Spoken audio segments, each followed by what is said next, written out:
ଓଁ ନମ ଭଗବତେ ବାସୁଦେବାୟ ନମ। ନମସ୍କାର ବନ୍ଧୁଗଣ ଆପଣମାନଙ୍କୁ ଆମ ୟୁଟ୍ୟୁବ ଚ୍ୟାନେଲକୁ ପୁଣି ଥରେ ସ୍ୱାଗତମ ଏବଂ ଶୁଭକାମନା। ଆଜିର ଭିଡ଼ିଓରେ ମୁଁ ଆପଣମାନଙ୍କୁ କହିବାକୁ ଯାଉଛି କି ଆଗାମୀ ଏହି 2 ଦିନ ଅର୍ଥାତ୍ ଜାନୁଆରୀ ମାସର 30 ଏବଂ 31 ତାରିଖର ଦିନ ଆପଣମାନଙ୍କର ଏହି ଦିନ କିପରି ଭାବରେ କଟିବ, ତା ସହିତ ଆପଣମାନଙ୍କ ପାଇଁକିନା ଏହି ଦିନ କିପରି ଭାବରେ ସାବ୍ୟସ୍ତ ମଧ୍ୟ ହେବ, ତା ସହିତ ଆପଣମାନଙ୍କୁ କେଉଁ କେଉଁ କ୍ଷେତ୍ରରେ ଫାଇଦା ମଧ୍ୟ ମିଳିବ ଏବଂ କେଉଁ କେଉଁ ଜିନିଷରେ ଆପଣମାନଙ୍କୁ ସାବଧାନତା ଅବଲମ୍ବନ କରିବା ପାଇଁକିନା ପଡ଼ିବ, ଆପଣମାନଙ୍କର ଲଭ୍ ଲାଇନ୍ କିପରି ଭାବରେ ରହିବ, କ୍ୟାରିୟର କିପରି ଭାବରେ ରହିବ ଏବଂ ବିଜନେସ୍ ଏବଂ ବ୍ୟାପାର ମଧ୍ୟ କିପରି ଭାବରେ ରହିବ ଏବଂ ଆପଣମାନଙ୍କ ସ୍ୱାସ୍ଥ୍ୟରେ କିଛି ମହତ୍ତ୍ୱପୂର୍ଣ୍ଣ ଇନଫର୍ମେସନ୍ ମଧ୍ୟ ମୁଁ ଆପଣମାନଙ୍କୁ ଜଣେଇବି। ତା ସହିତ ଆପଣମାନଙ୍କୁ ଭିଡ଼ିଓ ଶେଷରେ କିଛି ଉପାୟ ବିଷୟରେ ମଧ୍ୟ କହିବି, ଯାହାଦ୍ୱାରା ଆପଣମାନେ ଏହି ଦିନକୁ ଆହୁରି ଅଧିକ ଶୁଭ ଏବଂ ମଙ୍ଗଳମୟ ସାବ୍ୟସ୍ତ ବୋଲି କରିପାରିବେ। ତା ପୂର୍ବରୁ ବନ୍ଧୁଗଣ ଆପଣମାନଙ୍କୁ ମୋ ତରଫରୁ ଗୋଟେ ରିକ୍ୱେଷ୍ଟ କି ଆପଣମାନେ ଯଦି ଏହି ଚ୍ୟାନେଲରେ ନୂଆ କରି ଆସିଛନ୍ତି ତେବେ ଏବେ ହିଁ ଯାଇକି ସବସ୍କ୍ରାଇବ୍ କରନ୍ତୁ ଏବଂ ପାଖରେ ଥିବା ବେଲ୍ ଆଇକନକୁ ମଧ୍ୟ କ୍ଲିକ୍ କରନ୍ତୁ, ଯାହାଫଳରେ ସମୟ ସମୟରେ ଆସୁଥିବା ସମସ୍ତ ଭିଡ଼ିଓର ନୋଟିଫିକେସନ୍ ଆପଣମାନଙ୍କୁ ହିଁ ସର୍ବପ୍ରଥମେ ମିଳିଯିବ। ଆସନ୍ତୁ ଏବେ ଜାଣିବା ଆପଣମାନଙ୍କ ପାଇଁକିନା କେମିତି ରହିବ ଏହି ଆଗାମୀ 2 ଦିନ ଅର୍ଥାତ୍ ଜାନୁଆରୀ ମାସର 30 ଏବଂ 31 ତାରିଖର ଦିନ। ଯଦି ମୁଁ ଆପଣମାନଙ୍କୁ ବିଶେଷ ଭାବରେ କହିବି କି କ'ଣ ଆପଣମାନଙ୍କ ପାଇଁକିନା ଏହି ଦିନ ପଜିଟିଭ୍ ହେବା ପାଇଁକିନା ଯାଉଅଛି, ଯଦି କହିବି କି ବନ୍ଧୁଗଣ ଆଜି ଆପଣମାନଙ୍କର ମିତ୍ରଙ୍କର ଆପଣଙ୍କୁ ଭରପୁର ମାତ୍ରାରେ ସହଯୋଗ ପ୍ରାପ୍ତ ହେବ, ତାହା ଆପଣମାନଙ୍କୁ ସକାରାତ୍ମକ ଭାବନାର ସହିତ ଆଗକୁ ବଢ଼େଇବା ପାଇଁକିନା ପ୍ରୋତ୍ସାହନ ମଧ୍ୟ କରିବ।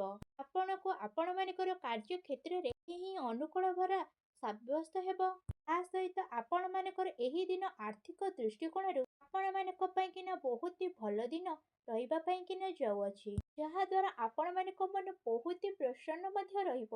ଆପଣମାନଙ୍କର ଆର୍ଥିକ ସ୍ଥିତିରେ କିଛି ଅନୁକୂଳ ସ୍ଥିତି ମଧ୍ୟ ଦେଖାଦେବ ଆଉ ଆପଣମାନଙ୍କ ବ୍ୟବସାୟରେ ମଧ୍ୟ ବୃଦ୍ଧି ଘଟିବ। ଆପଣମାନଙ୍କୁ ଆମଦାନୀରେ ସ୍ରୋତରେ ମଧ୍ୟ ଲାଭ ମିଳିବ। ତା ସହିତ ଆପଣମାନେ ଆର୍ଥିକ ସ୍ଥିତିରେ ଭଲ ଭାବରେ ଭଲ ସାମଞ୍ଜସ୍ୟ ହିଁ ବନେଇକି ରଖିବେ। ତା ସହିତ ଆପଣମାନଙ୍କର ସାକ୍ଷାତ ମାମୁଁ ଘର ଏବଂ ମାଉସୀ ଘର ଲୋକମାନଙ୍କ ସହିତ ହୋଇପାରେ, ଯାହାଙ୍କ ସହିତ ମିଶିକି ଆପଣମାନଙ୍କୁ କାଫି ଖୁସି ମଧ୍ୟ ଅନୁଭବ ହେବ ଆଉ ସେ ଆପଣମାନଙ୍କୁ କୌଣସି କାର୍ଯ୍ୟକ୍ରମରେ ସହଜ ସାହାଯ୍ୟ ମଧ୍ୟ କରିବେ। ତା ସହିତ ଆପଣମାନଙ୍କର ଧାର୍ମିକ କାର୍ଯ୍ୟକଳାପରେ ବୃଦ୍ଧି ମଧ୍ୟ ହେବ।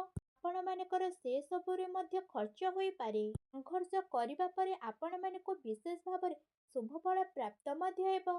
ଯଦି ଆପଣମାନେ କୌଣସି ଯାତ୍ରା କରିବା ପାଇଁକିନା ଇଚ୍ଛା କରିଛନ୍ତି ତ ସେ ସବୁରେ ପ୍ରୟାସ କରିବାରେ ଆପଣମାନଙ୍କୁ ସଫଳତା ଅବଶ୍ୟ ହିଁ ମିଳିବ।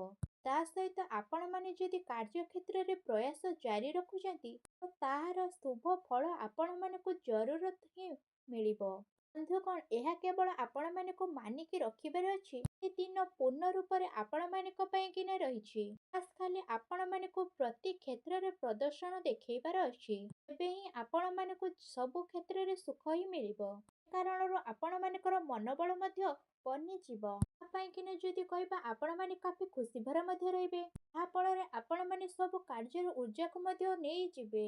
ସେଥିରେ ଆପଣମାନଙ୍କୁ ସଫଳତା ଏବଂ ବିଜୟପ୍ରାପ୍ତ ଅବଶ୍ୟ ହିଁ ମିଳିବ। ତା ପାଇଁକିନା ଆପଣମାନଙ୍କ ଖୁସି 2 ଗୁଣା ମଧ୍ୟ ହୋଇଯିବ ଆଉ ଆପଣମାନଙ୍କ ଦିଲ୍ କାଫି ଆନନ୍ଦମୟ ରହିବ। ଆସନ୍ତୁ ଏବେ ଜାଣିବା ଆପଣମାନଙ୍କ ପାଇଁକିନା ଏ ଦିନମାନଙ୍କରେ କ'ଣ ନେଗେଟିଭ୍ ମଧ୍ୟ ରହିଛି।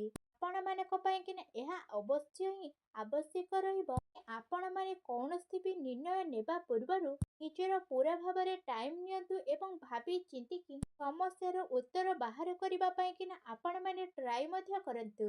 ସମସ୍ୟାର ପର୍ଯ୍ୟାପ୍ତ ବାହାର କରିବା ପାଇଁକିନା ଆପଣମାନେ ଜୁଟିକିନା ରଖନ୍ତୁ। ପାରିବାରିକ ଜୀବନରେ ଚିନ୍ତାର ବୃଦ୍ଧି ମଧ୍ୟ ହେବ। ଯଦି ଆପଣମାନେ ସମସ୍ତଙ୍କୁ ନେଇକିନା ସାଙ୍ଗରେ ଚାଲିବେ ସମସ୍ୟାର ସମାଧାନ ଆପଣମାନଙ୍କ ଧୀରେ ଧୀରେ କାବୁରେ ମଧ୍ୟ ଆସିଯିବ। ତା ସହିତ ଧନ ଲେଣଦେଣରେ ଆପଣମାନଙ୍କୁ ସାବଧାନତା ରଖିବାର ଅଛି, କାହିଁକି ନା ଏ ଦିନରେ କୌଣସି ଲୋକମାନଙ୍କୁ ଧନ ଦେବାର ଆପଣମାନଙ୍କୁ ନୁକସାନ ମଧ୍ୟ ଦେଖେଇ ଦେଇପାରେ। ତା ସହିତ ଆପଣମାନଙ୍କର ଏ ଦିନରେ ଚିନ୍ତା ଏବଂ ଦୁଃଖଦପନ ସମସ୍ୟା ଭଳି ସମସ୍ୟା ମଧ୍ୟ ଦେଖା ଦେଇପାରେ। ତା ସହିତ କୌଣସି ବି ନିର୍ଣ୍ଣୟ ନେବା ପୂର୍ବରୁ ଆପଣମାନଙ୍କୁ କେତେଥର ଭାବି ଚିନ୍ତିକିନା ବିଚାର ନେବା ପାଇଁକିନା ପଡ଼ିବ, ଯାହାଦ୍ୱାରା ଆପଣମାନଙ୍କୁ କାଫି ଫାଇଦାମାନ ବୋଲି ସିଦ୍ଧ ମଧ୍ୟ ହେବ।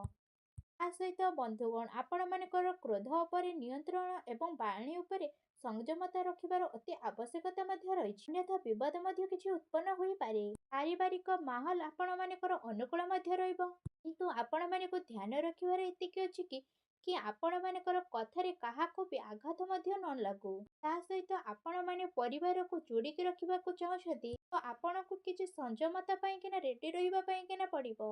ଅନ୍ୟଥା ଆପଣମାନଙ୍କର ସ୍ଥିତି ଆପଣମାନଙ୍କ ବାହାରକୁ ମଧ୍ୟ ଯାଇପାରେ। ଆପଣଙ୍କୁ ଆପଣମାନଙ୍କର ପରିବାର ସହିତ ଧନ ସମ୍ବନ୍ଧିତ କିଛି ଘଟଣାକୁ ସୁଲଝାଇବା ପାଇଁକିନା ମଧ୍ୟ ପଡ଼ିବ। ତା ସହିତ ଆପଣମାନଙ୍କୁ ଅଧିକତାରୁ ଅଧିକ ଯୋଗଦାନ ମଧ୍ୟ ଦେବା ପାଇଁକିନା ପ୍ରସ୍ତୁତ ହେବା ପାଇଁକିନା ପଡ଼ିବ। ତା ସହିତ ଉଚ୍ଚ ଶିକ୍ଷା ପ୍ରତି ପ୍ରୟାସ କରୁଥିବା ବ୍ୟକ୍ତି ଅଧିକ ପ୍ରୟାସ ରଖିବାର ଅତି ଆବଶ୍ୟକତା ମଧ୍ୟ ରହିଛି। ତାଙ୍କୁ ପ୍ରତୀକ୍ଷା କରିବା ପାଇଁକିନା ପଡ଼ିବ କାହିଁକିନା ସେମାନଙ୍କ ପାଇଁକିନା କୌଣସି ବି ଅବସର ଦେଖାଦେଉ ନାହିଁ। କିନ୍ତୁ ଆପଣମାନଙ୍କୁ ହିମ୍ମତ ହାରିବାର ଆଦୌ ବି ଅବଶ୍ୟ ହିଁ ନାହିଁ କାହିଁକିନା ପରିଶ୍ରମ କେବେ ବି ବ୍ୟର୍ଥରେ ଯାଏ ନାହିଁ।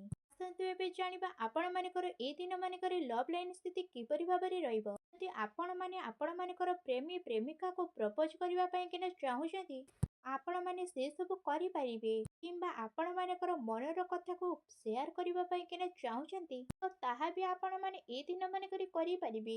କାହିଁକିନା ସମୟ ଆପଣମାନଙ୍କ ପାଇଁକିନା ଅନୁକୂଳ ଭରା ରହିଛି। ତା ସହିତ ଆପଣମାନଙ୍କର ପ୍ରେମ ସମ୍ବନ୍ଧ କାଫି ମଜବୁତ ମଧ୍ୟ ରହିବ। ଆକସ୍ମିକ ଘନିଷ୍ଠତା ଆପଣମାନଙ୍କୁ ଗୋଟିଏ ନୂଆ ଖୁସି ତା ସହିତ ଜୀବନସାଥୀଙ୍କ ସହଯୋଗ ଆପଣମାନଙ୍କୁ ଖୁସି ପ୍ରଦାନ ମଧ୍ୟ କରିବ। ବୈବାହିକ ଜୀବନ ପାଇଁକିନା ଏ ଦିନ ବହୁତ ହି ଶୁଭମୟ ଅଟେ।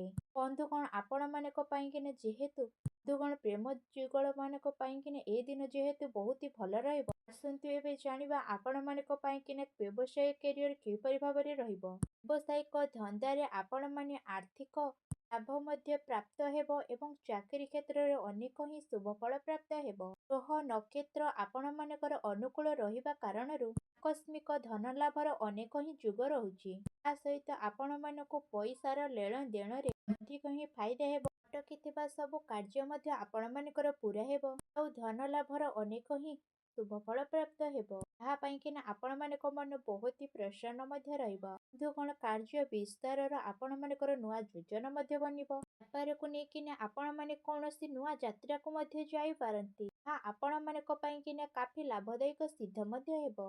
ସହିତ ଯଦି କହିବା ଆପଣମାନେ ଆଜି ପ୍ରପର୍ଟିରେ ମଧ୍ୟ ନିବେଶ କରିପାରିବେ। ଯାହା ଭବିଷ୍ୟତରେ ଆପଣମାନଙ୍କ ପାଇଁକିନା କାଫି ଲାଭଦାୟକ ସିଦ୍ଧ ମଧ୍ୟ ହେବ। ଚାକିରୀ ପେଶା ଲୋକମାନଙ୍କର ପାଇଁକିନା ଆଜିର ଦିନ ବହୁତ ହି ଭଲ ରହିବ। ସତ୍ୟ ଏବେ ଜାଣିବା ଆପଣମାନଙ୍କ ପାଇଁକିନା ଆପଣମାନଙ୍କର ସ୍ୱାସ୍ଥ୍ୟ କିପରି ଭାବରେ ରହିବ। ଆପଣମାନେ ବୁଦ୍ଧିମାନର ଯଦି କହିବା ବୁଦ୍ଧିମାନର ସହିତ ଆପଣମାନେ ഊର୍ଜା ପାଳନ କରିବେ ତେବେ ଶାରୀରିକ କ୍ଷେତ୍ରରେ ଯେହେତୁ ପ୍ରୋବ୍ଲେମ କିଛି ନ ହେଉ ତ ଆପଣମାନଙ୍କ ଜୀବନ ଯେମିତି ଖୁସି ଭରା ହେଇକିନା ରହୁ। ତା ସହିତ ଆପଣମାନେ ଯେହେତୁ ଅଧିକ ପରିଶ୍ରମ କରୁଛନ୍ତି ତାହା ସମ୍ଭବ ରହିବ ଆପଣମାନଙ୍କୁ ଶାରୀରିକ ମାମଲାରେ ଅଧିକ ନିୟମିତ ରହିବାର ଅତି ଆବଶ୍ୟକତା ମଧ୍ୟ ରହିଛି। ଯାହାଦ୍ୱାରା ଆପଣମାନଙ୍କୁ କିଛି ଯୋଗାସନର ସାହାରା ମଧ୍ୟ ନେବା ପାଇଁକିନା ପଡ଼ିପାରେ।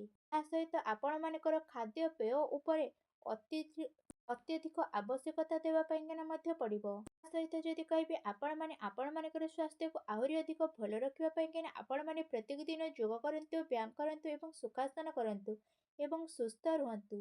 ଆସନ୍ତୁ ଏବେ ଜାଣିବା ଆପଣମାନଙ୍କ ପାଇଁକିନା କ'ଣ ବିଶେଷ ଉପାୟ ମଧ୍ୟ ରହିଛି। ଆଜି ଆପଣମାନେ ସ୍ନାନ ଆଦି ବିଶେଷ ଭାବରେ କରିସାରିଲା ପରେ ଜଗନ୍ନାଥଙ୍କୁ ଭୋଗ ଆକାରରେ ତିଳ ଅର୍ପଣ କରନ୍ତୁ। ତା ସହିତ ଆପଣମାନେ ଜଗନ୍ନାଥଙ୍କର ଅଷ୍ଟକ ସୂତ୍ର ମଧ୍ୟ ପଢ଼ନ୍ତୁ। ଏପରି କରିବା ଦ୍ୱାରା ଜଗତର ନାଥ ଶ୍ରୀ ଜଗନ୍ନାଥ ଆପଣମାନଙ୍କ ଉପରେ ବହୁତ ଶୀଘ୍ର ପ୍ରସନ୍ନ ହେବେ ଏବଂ ଆପଣମାନଙ୍କୁ ଆଗକୁ ଆସୁଥିବା ଟାଇମରେ ସମସ୍ତ କଷ୍ଟକୁ ମଧ୍ୟ ଦୂର କରିନେବେ। ଯାହାଫଳରେ ଆପଣମାନେ ଏ ଦିନକୁ ଆହୁରି ଅଧିକ ଶୁଭ ଏବଂ ମଙ୍ଗଳମୟ ମଧ୍ୟ କରିପାରିବେ।